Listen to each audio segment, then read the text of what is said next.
a lot of yellowtail here, you guys. Oh, I just got bumped. Oh my God, look at him. Ah!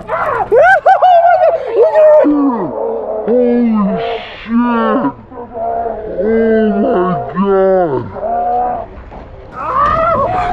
Dude, look at this shit right here. Holy shit! Oh my God, dude. Hey, what's going on out there, fishing fam? Ray Sharifi here with the Dirty Hookers, and today I'm going to be talking to you about what is, in my opinion, the top 5 techniques to catch yellowtail. I know that Fred Hall is just a few weeks away. Pacific Coast Fishing Festival is this weekend. I'm going to help you guys decide whether or not you guys need to add to your terminal tackle that you may or may not already have. I got everything narrowed down to one box. I know that I did a previous terminal tackle video for yellowtail in the past, and I showed you guys my entire tackle bag breakdown. Not everybody has an entire tackle bag. Some of you might be doing this for the first time, so I'm going to show you guys what I would take in one box if I had to do just one box to go out for yellowtail. Let's go ahead, jump on into this video, break down the top 5 techniques in order to catch yellowtail. Number 1, I'm sure everybody knows this, but if you want a yellowtail and you want pretty much what is going to be your best odds, whether it's inshore at the islands or offshore on kelp patties, your best technique is probably going to be flyline. So what I like to use for flyline fishing is you're going to want to reel that free spools pretty nicely. Personally, I like lever drags when it comes to fly line. Most of my lever drag reels are getting serviced right now, so if I was going to use a star drag reel, I have my Torium right here. This is a Torium 16, and as you can see, I like to leave a nice big gap there for a lot of mono. I got 50-pound braid backing on this reel, and then when it comes to line size for a top shot, I'm running about 30-pound monofilament. It's usually going to be about 30 pounds, so that way I have a choice of doing a leader of anywhere from 20-pound fluorocarbon to 30-pound fluorocarbon. Personally, my 2 favorite sizes for fly line fishing is 25-pound and 30-pound. 25-pound is going to get bit a little bit better, but 30-pound is going to have that extra leverage you might need in case those yellowtail might try to get you in the rocks or in the kelp. As far as rods go, I like somewhere around 8 to 8.6. Lighter rod in that 20 to 40 pound or 20 to 50 pound range. It'll help me lob a nice light bait a little bit easier and get that little extra distance. As far as hook sizes go, you're going to want anywhere from a 1/0 to a 2/0. The reason why you'll want multiple sizes for that is depending on what size the bait is. 2/0 could be for those jumbo deans and possibly smaller size mackerel, and then 1/0 is going to be for those smaller sardines and also anchovies.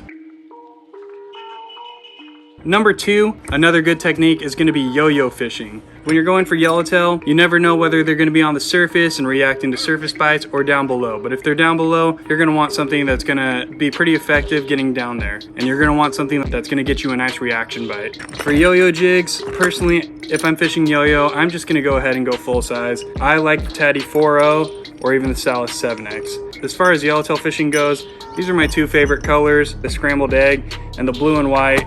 Pretty traditional colors. As far as yellowtail fishing goes, when you're fishing the yo-yo, I like a little bit more of a stout rod, nice stout rod. So this one is a 7-foot rod. It's heavy action. This one's rated 30 to 80 pound. This is the Black Diamond. You're gonna want a rod that's rated anywhere from 40 pound to 60 pound. Nice stout rod, good backbone, but also has a little bit of a tip so that you can still wind through that bite. With the yo-yo, you're gonna want a nice fast reel. So I got a Shimano Trinidad on here, 20A. Pretty fast reel. You don't have to put as much effort into it with a faster reel, so you can get into a nice steady rhythm instead of just cranking away. And sometimes even with a fast reel, you're gonna have to crank away pretty hard. You pretty much just got to figure out what the fish are gonna react to. All right, number 3, sticking with the heavy stuff, another very, very good technique in my opinion is butterfly jigs and vertical jigs. So you can get away with the same rod. A lot of people are also transitioning over to slow pitch rods, jigging rods now. It seems like it's finally starting to get its way into the West Coast now. So if you want to try a slow pitch setup, it might not be a bad idea. And again, you can get away with a basic yo-yo setup as well. That's what I've been fishing for a long time. There's more stout rod, 7-foot with a fast reel. Butterfly jigs, personally, I like the flat falls. And when it comes to flat falls, I like that 100 gram to 160 gram. So I like the smaller sizes, but my dad, he really likes the heavier sizes. So this is a 200 gram. He really likes the 200, but he also fishes the anywhere from 180 gram to 200 gram. So butterfly jigs and vertical jigs, Very, very good technique. Flat fall is going to be my personal favorite when it comes to that stuff.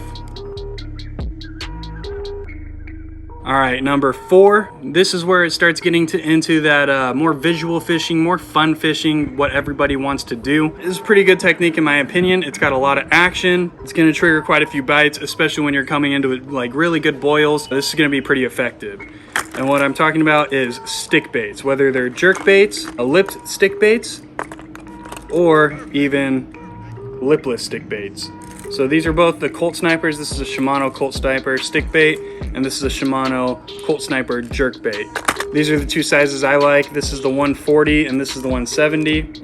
Personally, I'd probably go with the 170 if it was up to me. But if the fish are keyed in on a little bit smaller bait, keyed in on that smaller bait, micro bait, you might want to go with the 140. And when you're fishing these, you got quite a bit of variety of rods and reels that you can get away with fishing stuff like this. What I like to fish with these is a heavy bass stick, pretty much like a heavy calico stick. So I got a Komodo 400 on here. You can use the Daiwa Alexa 400 as well, and I got this paired with a Black Diamond 8.6. This rod is rated 20 to 50 pound. You'll want anywhere from that 20 to 45 to 20 to 50 pound. That's going to help you get a little bit extra leverage on those fish when they bite, but also be light enough where you can still cast these lighter lures, because these are pretty light. And you can still cast these on traditional Southern California setups that everyone might know as surface iron setups. Anywhere from 9 foot to 10 foot if you want to. With a conventional reel, personally, if I'm gonna cast something like this, I'm gonna keep it more bass style. I'm gonna cast something that I'll use for calicos, bonito, barracuda, pretty much a rat stick. And this is what I found most effective for me. All right, lastly, number 5, the technique that everybody wants to get into. This seems to be pretty popular now. In my opinion, it's the most fun way to fish yellowtail.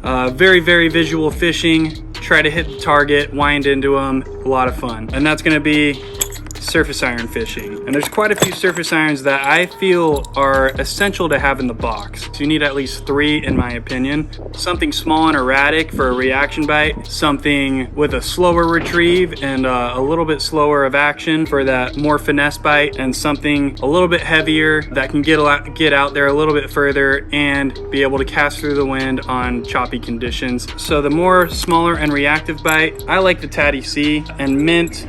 You'll see in all of these, mint is my confidence color, so that's another key thing. You guys always want to cast something that you have full confidence in. A mint happens to be my personal confidence color, whether it's mint green to closer to like a mint blue or even more of an aqua color. Mint is my go-to color. But for that smaller erratic bite, I like the PSW-C. I feel like it's got a lot of control on it. You can get it to swim really tight, entice that reaction if you see one following it, or you could even get it to swim pretty slow with a nice constant swim through it. For more of a finesse fishing, slower retrieve, the Tatty 45 is a good one. Again, mint, that's my go-to. Tatty 45 honestly has been one of my favorite surface irons to throw ever since I started fishing surface irons. And the reason for that is because you can really get into like a nice slow rhythm with it. You cast it out, put it in gear, and just like have a nice steady wind. Personally, I think that makes it really easy. When you get bit, always wind through it, do not swing. You always want to wind right through that bite and bury that hook into their lips. But Tatty 45 is a really good finesse bait.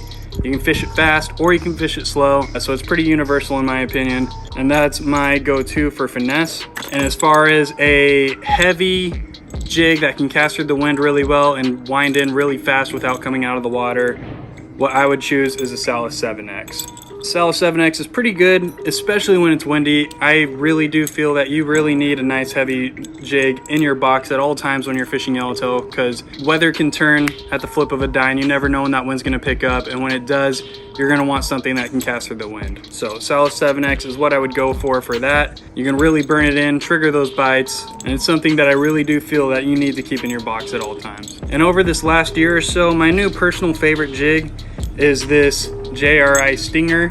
Again, mint, more of an aqua color for mint. The JRI Stinger has proven to be pretty good to me over this last year. Looking for that finesse bite or winding it in pretty fast, it seems like it can do it all, and I really have grown to like this quite a bit over the year. Whether it's fishing for more wide open fish or more finicky fish, I feel like this has been doing the job for me. And the setup I've been using over this last year for fishing surface irons has been this Phenix Axis 1009 HJ. This is a 10-foot rated 30 to 60 pound, and I have it paired with a Daiwa Saltis. I also fish the Daiwa Saltiga as well. And I spool this up almost the same way that I spool up my fly line setup as well. A backing of 50-pound braid to 60-pound braid, even 80-pound braid if you really want to. But I leave a good amount of top shot, anywhere from 80 yards to 100 yards of top shot, and I top that off with 40-pound mono or 50-pound mono. And that'll sum up my personal top 5 ways to target yellowtail. If you feel like there's something that I might have missed out on, or something that you would prefer to throw over